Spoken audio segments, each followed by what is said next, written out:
ಶುಭೋದಯಗಳು. ವೇದಿಕೆಯ ಮೇಲೆ ಆಸೀನರಾಗಿರುವ ಪ್ರಾಂಶುಪಾಲರೇ, ಮುಖ್ಯ ಅಧ್ಯಾಪಕರೇ, ಶಿಕ್ಷಕರೇ ಹಾಗೂ ನನ್ನ ಪ್ರೀತಿಯ ಸ್ನೇಹಿತರೆ, ನಿಮಗೆಲ್ಲರಿಗೂ ಪರಿಸರ ದಿನಾಚರಣೆಯ ಶುಭಾಶಯಗಳು. ಪ್ರತಿ ವರ್ಷ ಜೂನ್ 5ರಂದು ಪರಿಸರ ದಿನಾಚರಣೆಯನ್ನು ಆಚರಿಸಲಾಗುತ್ತದೆ. ನಮ್ಮ ಸುತ್ತಮುತ್ತಲು ಕಾಣುವ ಗಿಡ, ಮರ, ಗಾಳಿ, ಬೆಳಕು ಇವೆಲ್ಲವೂ ನಮ್ಮ ಪರಿಸರವಾಗಿದೆ.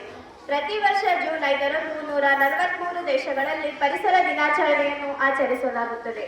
ಮೊಟ್ಟ ಮೊದಲ ಬಾರಿಗೆ ಅಮೆರಿಕದ ಸ್ವೇಟ್ನಲ್ಲಿ 1974ರಂದು ಪರಿಸರ ದಿನಾಚರಣೆಯನ್ನು ಆಚರಿಸಲಾಯಿತು.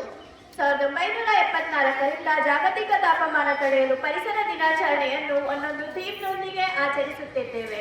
2022ರ ಪರಿಸರ ದಿನಾಚರಣೆಯನ್ನು ಥೀಮ್ ಓನ್ಲಿ ಒನ್ ಅರ್ತ್. ಇದು ನಮ್ಮ ಮಾನವನು ಮಾಡುತ್ತಿರುವ ಗಣಿಗಾರಿಕೆ, ಕೈಗಾರಿಕರಣ, ಅರಣ್ಯ ನಾಶ ಇವುಗಳಿಂದ ನಮ್ಮ ಪರಿಸರವು ನಾಶವಾಗುತ್ತಿದೆ. ನಮ್ಮ ಪರಿಸರವು ನಾಶವಾದರೆ ಸರಿಯಾದ ಸಮಯಕ್ಕೆ ಮಳೆಯಾಗುವುದಿಲ್ಲ.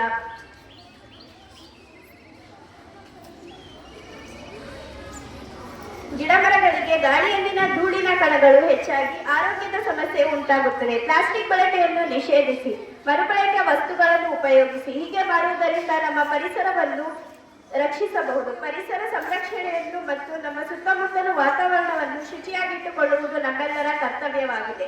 ಕಾಡು ಬೆಳೆಸಿ, ನಾಡು ಉಳಿಸಿ. ಪರಿಸರವಿದ್ದರೆ ಸಂಸಾರ, ಇದೇ ಸೃಷ್ಟಿಯ ಸಾರ. ಪರಿಸರ ದಿನಾಚರಣೆಯ ಬಗ್ಗೆ ಮಾತನಾಡಲು ಅವಕಾಶ ಕೊಟ್ಟ ನಿಮಗೆಲ್ಲರಿಗೂ ಧನ್ಯವಾದಗಳು. ಎಲ್ಲರಿಗೂ ಮತ್ತೊಮ್ಮೆ ಪರಿಸರ ದಿನಾಚರಣೆಯ ಶುಭಾಶಯಗಳು.